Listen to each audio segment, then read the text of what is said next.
Welcome to Lectionary Call-In for Tuesday, April 20th of 2021, where two laypersons, a pastor and an academician, gather for about 50 minutes each week to discuss the Gospel Lectionary for the coming Sunday. And this Sunday is April 25th. Each Tuesday we call in from wherever we may be at 6:30 a.m. And for our friend Charles Willard in Minnesota, that's 5:30 a.m. Our little team is working to be faithful to Lectionary Year B. And we hope this discussion will provide areas of focus and reflection. And here's how it works. We develop perspectives independently after the leadoff person shares some questions. And then in this virtual discussion room, we share, encourage, and challenge each other. And here are the folks joining us in today's discussion. Bill Hall. Sarah Mickelson. Charles Willard. And I'm Don Upton. And Bill Hall is our lead this week. Looking forward to hearing your thoughts and questions. Hello, Bill. Good morning, team members. And good morning, good afternoon, good evening to others listening in later and joining this conversation. We're reading this morning from the lectionary a portion of the 10th chapter of John. In one sense, one should read the whole chapter because there's a unity to it, focused on the image of shepherd and sheep. But we will read this one portion, John 10:11 to 18. Brothers and sisters, this is the word of the Lord. Let us listen. Thanks be to God. I am the good shepherd. The good shepherd lays down his life for the sheep. The hired hand, who is not the shepherd and does not own the sheep, sees the wolf coming and leaves the sheep and runs away. And the wolf snatches them and scatters them. The hired hand runs away because a hired hand does not care for the sheep. I am the good shepherd. I know my own, and my own know me. Just as the Father knows me, and I know the Father. And I lay down my life for the sheep. I have other sheep that do not belong to this fold. I must bring them also, and they will listen to my voice. So there will be one flock, one shepherd. For this reason, the Father loves me, because I lay down my life in order to take it up again. No one takes it from me, but I lay it down of my own accord. I have power to lay it down, and I have power to take it up again. I have received this command from my Father. The word of the Lord, thanks be to God. Now, I found this passage very fascinating, and as we all know, we cycle through these passages regularly following the lectionary, and I think my colleagues on this team would agree that when I'm asked to be the lead, I'm not looking for novelty, but I ask myself, what might be here that I haven't seen before, or what is here that I've heard but I need to hear again. So that was part of what motivated me to come up with the questions that I have this morning. Number one, and Sarah, I'll give you a heads up. I'll come to you first in a moment. According to my electronic search of the New Revised Standard Version, the words shepherd, sheep, and I added the word sheepfold, occur 338 times in the Bible, with 18 of them in John 10 and 9 of those in this week's passage. And John in his gospel uses the words more frequently than the other three gospels. Therefore, clearly, these words, metaphors, images, messages are important in the biblical narrative and in John's gospel. What might we learn, infer, imagine that John is seeking to tell us, first of all, Sarah, about the person and mission of Jesus Christ. Sarah? Well, I think we have to think about this passage from what comes right before it. And in the story right before it, Jesus has healed a young man, and the religious leaders of the day bring the young man and his parents into the sanctuary and question them. And this may be a part of determining how the healing took place and whether or not he's going to be permitted into the sanctuary temple at that time. But they're more interested in what's going on with the boy and not so much that Jesus healed him, but whether or not it's lawful to have done this healing. So we have this interesting contrast between how they reacted to something miraculous and how Jesus is responding to the need that he sees in the people around him. And so they're about to stone Jesus for doing this miraculous healing. Instead of considering what this likely will do for this young man and for the rest of his life as it unfolds, he's healed, and his world is going to be dynamically bigger, broader, just altogether a different kind of life. And they're more interested in whether or not it was lawfully done. And so I think that this particular passage lays out this beautiful contrast between the kind of care Israel has had across time and in their religious leaders currently, and the kind of care that God has provided to them. So we get this wonderful contrast between what is it like to be cared for by a good shepherd and what is it like to be cared for by a hired hand. And so Jesus lays out this story almost within the hearing of the Pharisees that says, a good shepherd, I am a good shepherd. And he lays out the characteristics of the good shepherd. And if we think back to Israel's time under the kingships and the different kings that they had, and they were not good shepherds. Most of them were, let's just say, not very good at doing what they were asked to do. And here we have a contrast to that. So I think that this particular passage talks to us about what does it mean to be truly loved versus thought of as a commodity. What does it mean to be cared for as a loved member of the flock versus something that could be lost at the moment's notice if the wolf comes? I think it's important that Jesus lays out to what degree he cares for the flock and to what degree he's willing to express the affection and care and relationship that he's sustaining with the flock. So for me, I think Jesus uses these metaphors and these stories, which are familiar because of the behaviors, for those listening to him. In an effort to connect with them and to convey his message, John uses these stories to tell about Jesus. And Jesus speaks to what it means to trust and to be trustworthy. And Jesus, in short work, contrasts what it means to be loved and valued, not as a commodity. Moreover, Jesus articulates how to love and care for each other. And Jesus knows the flock, and they know him. I think that's the important thing. So that's my take on it.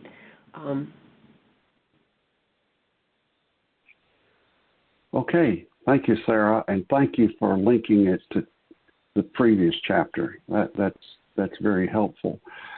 Don, what might we learn, infer, imagine that John is seeking to tell us about the person and mission of Jesus Christ? Well, I've said in past podcasts, my grandfather actually was a shepherd. I mean, he had sheep. And so I always want to make it clear for those that haven't encountered this, they do respond to the shepherd. They do know the shepherd. They cohere around the shepherd. They feel safe around the shepherd, and they know the shepherd's voice intimately. It is an intimate relationship. And if you could stand up a drone and fly over the herds, you could see that it's as if it's one organism. So it's this leans to the individual and the one all at the same time. And you can imagine what that might look like. And because we're dealing with scriptures that do have hilliness in them sometimes, there may be listeners, readers, who've actually been able to observe that because you can stand on a hillside or see them on a hillside. So the dynamics of the unity, I think, is available to us. And I could say, picture the drone. I think you can probably go on YouTube and see that, and or picture what they might have seen on a hillside. If you were moderating a class on this, I would suggest ask them about, in order to understand what John is telling us about the Christ, ask them to think about scattering. And you can do it through two dimensions. One is scattering in the Scripture, and it doesn't have to be, there's two parts of the attack. There's one part which is the wolves are killing or devouring, but there's the other part where they're cutting the unity to pieces. And I'm thinking about that this week, that they come through, they cut it to pieces, they fall apart. Think in the Scriptures. If you had started a class with, where is their scattering? Where's the unity being cut to pieces? I don't think the class would ever stop. Whether it's wandering in the wilderness as a group and what cuts them to pieces, and it could be matters of the heart, fear, danger. It brings in everything. I think the trial, the arrest and trial of Jesus. Somebody might go, well, that's not being cut to pieces like a wolf. It's like the fear in their hearts is the wolf. It cuts them to pieces. So I just would hold out as a great way to have an opening discussion. And you can do it also through literature and the news of the day, people who flee. That is a group being cut to pieces. It could be another flock being cut to pieces. And so I think we're asked to meditate on that, to understand what John's telling us about the Christ, and then where Christ meets the flock to create unity. Emmaus, scattered, right, on a road, a couple, scattered from the flock, coming back. Where's the flock available? Celebrations, marriage, returns, and parables. So I just want to hold up, I think, what is John seeking to tell us about the Christ?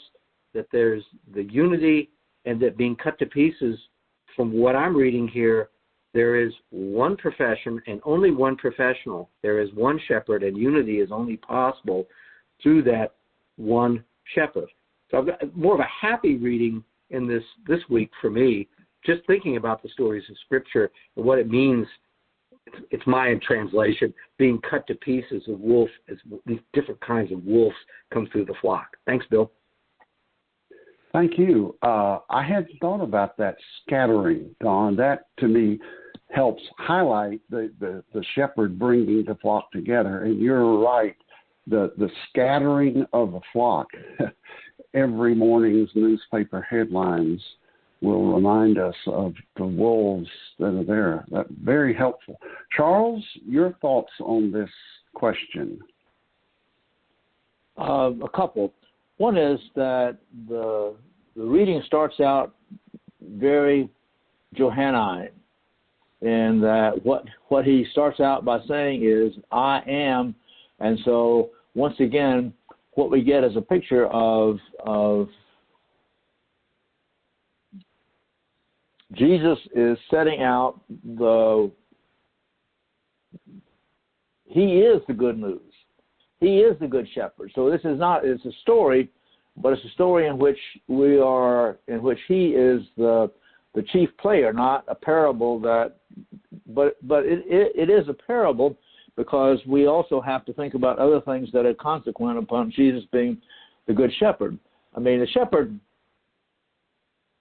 does take care of his flock, and at the same time, the flock has purposes, and we need to be careful that we don't press that too far. I mean, after all, sheep do,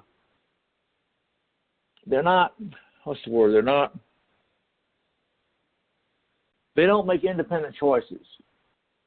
Sheep do what they are supposed to do. Sheep do what they are brought in the world to do, which is to give wool, which is sheared and then used for clothing, but it's also to give sustenance to human beings. I mean, that's where you don't want to push the parable too far, because the sheep that are being cared for here end up on somebody's dinner plate. And that's not part of the parable we have, so we have to be careful when we go working all these things and say, oh, yeah, it's like that, and then extend it out all the way. Also, I think you have to ask yourself, why is it that John chooses to bring into this parable, which would be fine by itself, just talking about the sheep that are needful of somebody to care for them, to love them. And I think pastors need to be reminded that they aren't the shepherds. Pastors are among the sheep. They are a different kind of sheep. They're a different place in the sheep ladder, but they are sheep. They're not. It's not as though this is about the congregation the pastor takes care of and he's the shepherd. No, they're all there, and Jesus is the shepherd. That's what he's saying. I am the shepherd, not we shepherds, although there are other shepherds. The second thing, or the third, wherever I am in the counting of these things, why is it that John introduces in this parable, in this story, this reminiscence, if that's what it is, that Jesus declares, I have other sheep that do not belong to this fold. I must bring them also, and they will listen to my voice. So it will be one flock, one shepherd. I don't hear the church asking itself, what does that mean? Does that mean we're only talking about the other sheep in the Presbyterian church in the next town? Or are we talking about the other sheep in not just the other Presbyterian church, but the Disciples of Christ church, the Baptist church, for goodness sakes, the Methodist church, the Episcopal church, the Catholic church, the synagogue, the place of worship of Buddhists and Muslims, are those? And why does John do this? He doesn't unroll that anymore. He just dropped that little hint and then goes on to something else. And I think our life is going to be better if we ask ourselves, what kinds of flocks are there, and how do we relate to them, and how do we recognize them as other sheep? Thanks. Thank you, Charles, and thank you for that reminder that we're not the shepherd. I've shared before the story of early in my ministry, another fairly young pastor convincing me that a better image for pastors is that of a sheepdog. We're at the back of the flock. We're not the shepherd, and we are to help the shepherd lead the flock. I like that. And also, I find that statement powerful. The way John tells it, simply lays it out there. There's more to this flock than we can see. And I think that's part of the power of it. John doesn't explain it, so it leaves us to question. Now, for myself, and I'm going to date myself, the height of technology when I was a young lad in church and Sunday school was flannel graph. Now, you're a younger generation, you'll have to Google and discover what that is. But one year in Bible school, third grade, we were required to memorize the 23rd Psalm in the King James Version. And in my view, nobody does the 23rd Psalm better than the King James Version. The poetry of it, to me, is powerful. And we were each given a board with flannel on it, and we were to cut out a figure each day. Each day we looked at a different part of that 23rd Psalm. And so we used, I guess it was chalk, to create the landscape.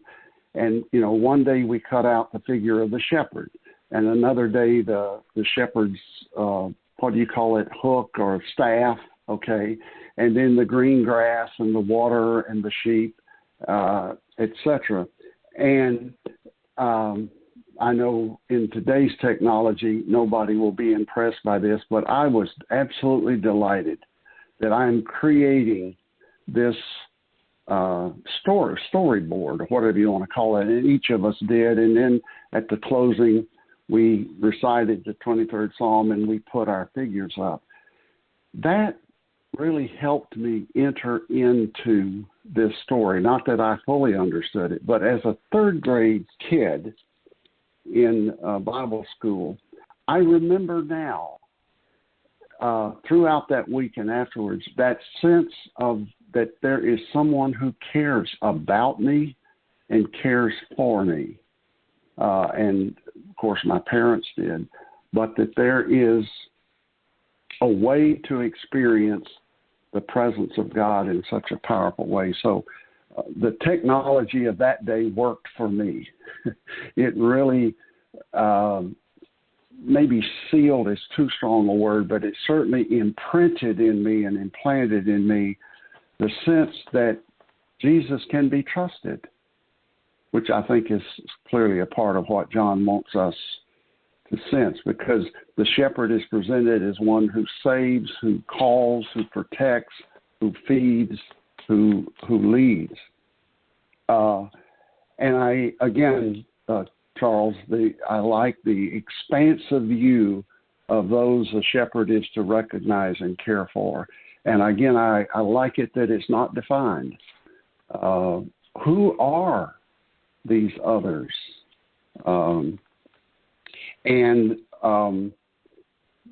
We'll get I'm beginning to move toward the second question, that just as the shepherd speaks, the sheep are to hear, so that there's a reciprocal, there's a relationship here. I am personally, I don't like slogans and labels particularly, but if you ask me what is my view of evangelism, I would say relational evangelism. It is through relationship that we are in relationship with God through Jesus Christ, and with each other, and even with ourselves. I hear assurance and comfort and courage and creativity in this image that John offers. Now, moving to my second question, and Don, in a moment, I will go to you first. From this passage in John and in the larger scripture narratives, what do we learn, infer, imagine about ourselves and our mission? Don? I think I have to think about this as a post-resurrection story. I am the shepherd, the risen Christ. I am the shepherd. This is the don't cling to me Christ. And I'm struggling to find an analogy with the other flocks. And this is weak, but it's all I've got is, do you remember going to elementary school, and then if you had the pleasure of going to the same school for multiple years, you had a beloved teacher, and for some reason you stray down the hallway in fourth grade and end up at the second grade door, and there is your teacher with another class. Do you remember that? You remember your beloved teacher with other people? Sense of shock, jealousy. It's not my class. It's not my ecosystem, but there she is. There he is. And there's nothing, I mean, it just is what it is. I can't interfere with that. I don't have permission to walk in the door. But there it goes on. It goes on. That's the only thing that comes to mind that works for me. So for myself and my mission, this year I'm reading this as a more active flock. And I thank you for putting it back in John, everybody, today. I think that's important because the passiveness, the passivity of the sheep and the flock is strong, and I don't think that's intended. I think there's danger. I think it can be cut to pieces. I think it can be killed, and I think there are other flocks, but I think there is a role here to remember, to your point, I'm not the shepherd, but to think and to see. Since I've seen shepherds and flocks, field of vision really matters, and the imprint that you have with the shepherd, it matters. but this is the book of John. So I think my mission is to remember and go about my day that flocks are scattered and scatterable. Flocks can be isolated or isolatable. Flocks have individuals that are part of the whole but can end up being by themselves. And the line of sight really matters. And the book of John is about the line of sight. What is the wolf? Illness, being different, speaking another language. Today, racism, discrimination, illness, depression. All those things are right there in John, scatterable. And I think there's a call, if I meditate on what that is and I can see, just in my field of vision. I can't walk back to the second grade class. I don't even understand it. Something else is going on there. But in my day, to think and do that, and in turn, when the wolf separates me, and I'm making it big wolf, the wolf in all kinds of clothing, all kinds of addiction clothing, illness clothing, fear clothing, whatever it might be, that I have brothers and sisters, like I've today, listening on the podcast, and you, that also be meditating on that and could be helpful to me as a part of the flock. So it's a much more, for me, an active reading of what the flock actually is, and it's a lot less passive when you put it back into John, and it's a field of vision, or it's not just vision because it's got hearing. It's a field of resonance. At least when I've seen shepherds, people who own sheep, the herds, is this really interesting resonance that goes on with that relationship. So that's what came to mind in terms of myself and my mission. Thank you, Don. And again, the scattering, it occurred to me listening to you how much we scatter ourselves. I don't know of a denomination that hasn't gone through multiple splits, including we Presbyterians. We scatter the flock. We are at times, I think, the wolves. Sarah, your thoughts on this?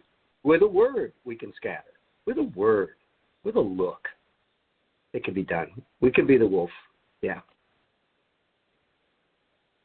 I think that for me, this language speaks to what it means to be in relationship with each other and in relationship with our Creator, that we're to be trustworthy like this shepherd.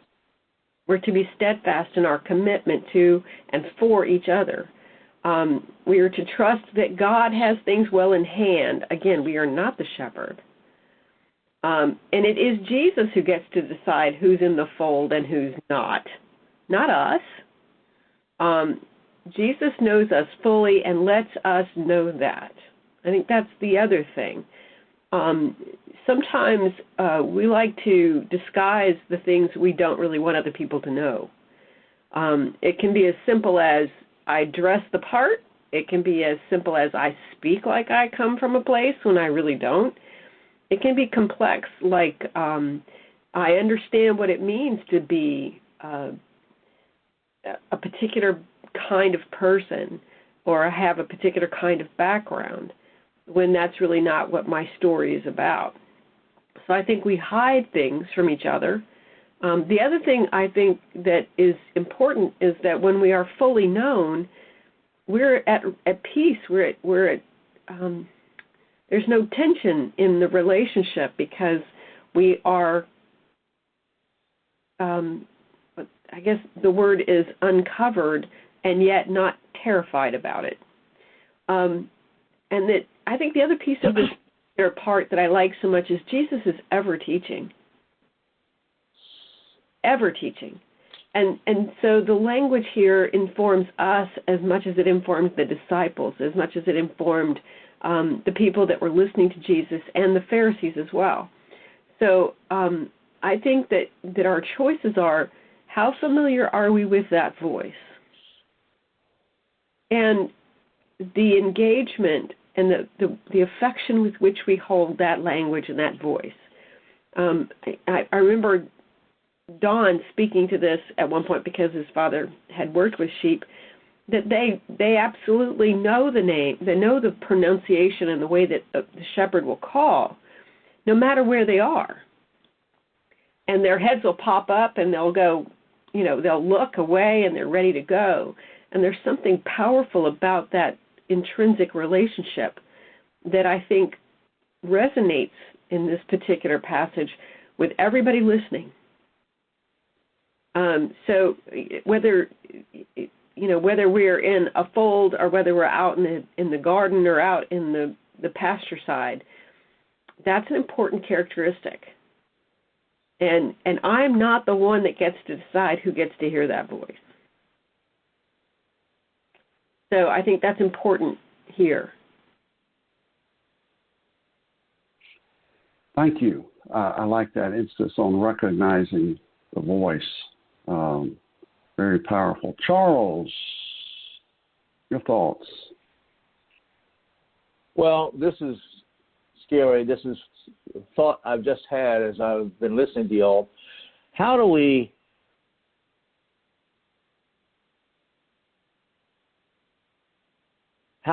hear and know as sheep? I'm thinking about now and trying to take this parable, this metaphor, and bring it back into today's life. It's not as though we have. I hope y'all can't hear that. It's not as though we have some other. Leave it alone. I'll have to come back to it. I'm sorry. I'm distracted here with this thing going on. Go ahead. Okay, no problem, Charles. Don, I did have the experience from the 2nd through the 12th grade of being in the same school. And to give you an idea of how that was possible, my 12th grade graduating class had 40 students in it. We were a consolidated school. They'd gotten all these one-room schoolhouses consolidated. And I had the experience you're talking about. When I get to high school and I'm playing basketball and football, not all of my teachers were still there, but many of them were, and they would talk about how it was rewarding to them to see students come into first grade and then graduate and to see the transition. We don't do that anymore, but that was a special experience for them and for me to be cared about through those years. What do we learn about ourselves and our mission? One is, obviously, we are to listen and to understand. And in John 10, verse 6, before the passage that I read, we are told that they did not understand what Jesus was saying. Now, I don't know for sure if the they are just the religious leaders. I like to think it's everybody, disciples and religious leaders.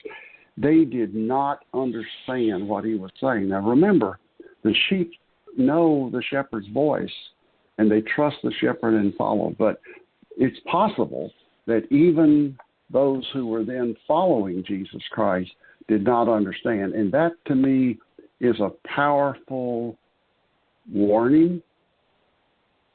And we've talked about how there's the risk of familiarity with these passages we go over repeatedly through this 3-year lectionary cycle.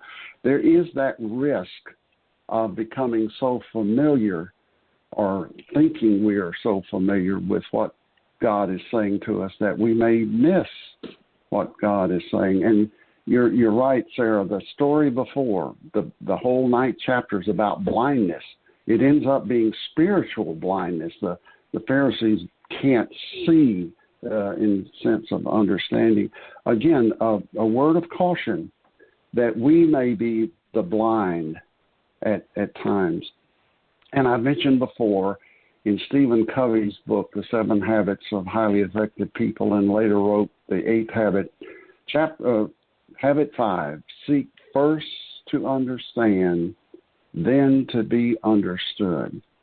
Now, that's difficult to do, and when I do that, I think there is a greater depth to whatever the relationship is or whatever is going on. So I think that's our commission, that we're being told as sheep we are to seek first to understand what God is saying to us, and then know that we are also understood, we are known. Now, the other thing I'll refer to is the end of John. The famous story at the seashore where Jesus is feeding the disciples after a night of fishing, and he commissions Peter, he comes back to this imagery, feed my sheep, tend my lambs. And we've probably said this before when we're on that passage, but for me, I'm Peter, you're Peter. That's a commissioning for all of us.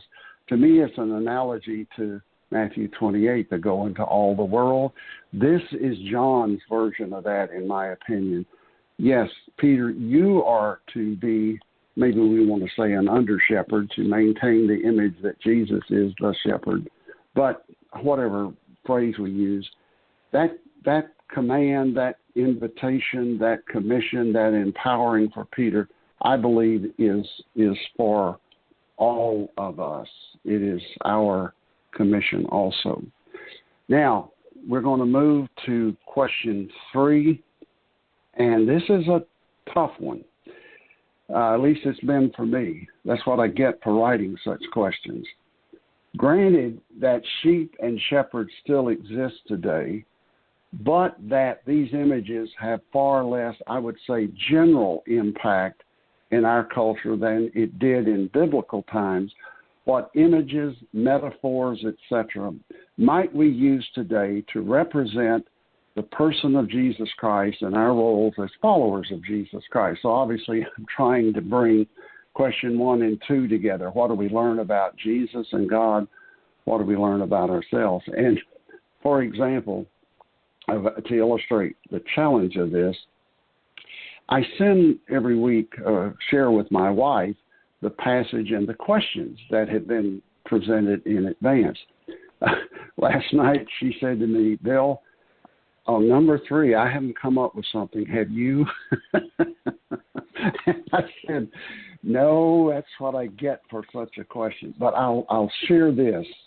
I think part of it is that only Jesus Christ really is an example of this, and there is a true uniqueness to Jesus Christ. But I think it is worth the effort to see if we can find something. Years ago, I read a small booklet written by a man, a minister who'd been a chaplain in a juvenile detention center or a juvenile delinquent center, I think up in New York State. The title of the book was God is for Real Man. And what he did with those male juveniles that he was serving was he would do a Bible study and then ask them to translate it into their idiom. You follow me? To tell the story their way. And the most interesting one to me was Psalm 23. And the one he quotes is a little guy who said, the Lord is like my parole officer. And the chaplain said, what? And what came out was this little guy who had been kicked around and neglected and abused, the one and only person who paid attention to him, who followed up on him, who wanted to know how he was doing, was his parole officer. And you think, that's a terrible image. But for that little guy, that was the image he had of Jesus. And there's another story told that's supposedly true from the prison in Atlanta, Georgia, of a chaplain who died, and they were having a funeral in the prison. And the worst actor in the whole prison, capable of violence at times, was weeping after the service. And somebody came to him and said, you're Mr. Tough Guy, we're all afraid of you. What are the tears about? And the statement was, that chaplain is the only Jesus I've ever known. Now, we can wrinkle our nose and argue about some theological purity, but in one sense, we do represent Christ. Now, the best I can come up with from my upbringing is a gardener. A gardener makes decisions, plants, plans the crop, waters, nurtures, tends, protects from insects, animals, monitors when best to harvest, pulls weeds and share with others so that others can be fed and nurtured. Not a perfect image by any means, but a gardener pays attention. And the pulling weeds, a whole other discussion would be over the discipline that Christ exerts. There are sheep that get lost. The shepherd goes after them. But the shepherd guides the flock to places the flock may or may not want to go. It's good for them, but they may not want that whole sense of the discipline, the boundaries that our faith sets. And it's really been challenged recently with the vastly varied interpretations of what a follower of Jesus Christ is called to do and support in the public arena, particularly the political arena. So, again, this is a tough one, but let's go. Sarah. I thought about this and I went, those people that provide care to us. So those people who work in assisted living centers, those people who work in the recovery community, those that work in physical therapy, those that work in any kind of, I put down parents and family as well, teachers and mentors. I think both are called to care for and have great affection for those with whom they work, even if they're not family. I think that's the other thing. The best teachers are those that find a path to that particular learner and provide that learner with what they need to thrive. It's not something we're good at consistently, but it's at least something we endeavor to do. I think with parents and family, that's really difficult in some cases because there are going to be moments of discipline, but there are also going to be moments you have to say no. And I think there's some truth to how we care for each other, whether we're blood family or foster family. I think the healthcare providers for me were really important. Nicole Abnor lifted up the migrant workers yesterday and those that provide the food that fall on our tables. That those are the people that we are least likely to want to hang out with on a Tuesday, but we're so grateful for when it comes time for tomato season or strawberry season to come in. I think that's important to consider. Shepherds were not considered favorably in their time. They were often, maybe not have bathed as often. They were considered unclean. So I think it's important that we lean into that metaphor a little bit and say, who in our culture often gets the short end of the stick, so to speak? And I would say those people that are on the lower end of the pay scale but are asked to provide care for those we care about. So I thought about that group of people today. Thank you, Sarah. That's, I think, right on. Don? Well, if you're preparing to facilitate or moderate a discussion on this, I think this is a great question, but I want to have it both ways just to make a point. So first I'll disagree with the question, and then I'm going to walk arm in arm with my friend Bill Hull. I think if you raise this in a class, alternatives to the metaphor, first, there may be people going, I can't do it. And I think that's great because this is the perfect metaphor. If this is the Son of Man, this is the perfect metaphor. So I'm first going to defend it and say it can't be broken. It's too perfect. Nothing combines the profession, the sight, the sound, the ecosystem, the identity with the profession like this. I don't know about you. Somebody identifies me as what I've learned, my profession, my title. I don't like it. Now, some of you may be proud. That's great. I mean, but I don't like it because I feel like it becomes one-dimensional. Shepherd, no metaphor like it. So on one hand, if you're facilitating a group, honor the people that stand up and go, no, no, no. It's the perfect metaphor. I'm not going to go there. Now I'm going to walk arm in arm with Bill Hull in the question and take a shot at it. But it also demonstrates the perfect metaphor because I have to give you many examples to make the whole. There is no I believe there's no alternative metaphor to this. And so if we don't understand shepherds and we don't know what a sheep smells like and we don't know the unity, the single organism look of a flock, let's learn it because it's that important. Okay, well, I'll go the other way. All right, so what would a class say if you brought it up? In pieces now. I am the drone because I get high enough in the sky where I can see all the organisms that are flocks filled up with the different individual sheep in them. I'm the drone.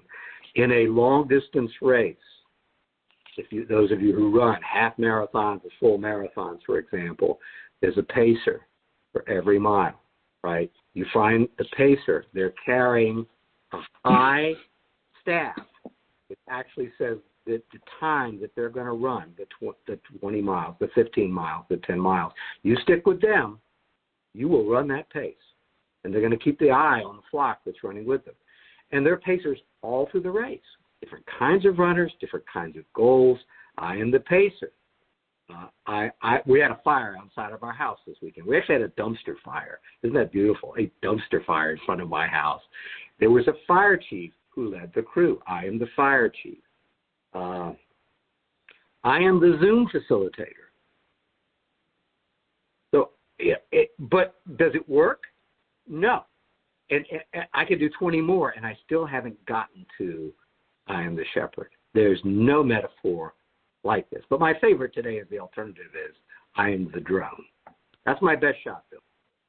Thank you, Don. I appreciate that multiple use of images. Charles, your thoughts on this? Two things. One is my thought about a possible contemporary image, and I came up with a beekeeper. The other observation I wanted to make is that there are other places where shepherds come into the Gospels, and that's at the very beginning. Shepherds were among those who came to provide, to offer their worship and their support and their belief in this newborn babe. And I think that's a nice way of connecting the beginning and the end of these gospel narratives that we have about the life of Jesus. The shepherds are there at the beginning, and John is bringing them back into us, bringing them to us again in this particular instance in his own gospel. The other piece I wanted to share is an article that I came across by, let me get the name right, Boniface Ramsey. This was published in, I don't have a date on here, but it was a good many years ago. And he noted that if you study the visual arts, the statues and the paintings of Jesus throughout the centuries, in the first 4 centuries or so, there were many images of Jesus, the Good Shepherd, and suddenly it began to disappear. They just sort of dropped out. And the question was, what could account for that loss of that image, at least as far as practiced by the artisans who were not bound by text and that sort of thing. And that is that the image of Jesus as a shepherd didn't fit the transition that had occurred in the conversion of Constantine and basically the flip that the church experienced from being a persecuted minority, an outcast group, to being the top dog and so that because the way the shepherd was outfitted, and there's even some examples of suddenly you have a shepherd whose clothing is not the best, that suddenly it becomes glamorous. It becomes velvet. It becomes dark. It becomes just a striking image. And but the image of Jesus as the good shepherd, in art at least, disappeared for another 1,000 years or so before it came back. Period. Thank you, Charles. Very, very helpful reminder. Thank you, team members, for your engagement. Thank you for those great questions. And we are out of time. And for those folks listening in, Palmacia Presbyterian Church is at 3501 West San Jose Street. That's in Tampa, Florida. And for more information, you can go to palmacia.org. That's PALMACEIA.org. And since we're doing this during the time of pandemic, and you may be listening or watching during that time, we commend that site to you for other things, other discussions of the same passage, because the church is generally on lectionary, prayers, worship services, sermons, reflections, and outstanding music. And you're always welcome, and we'll see you next time.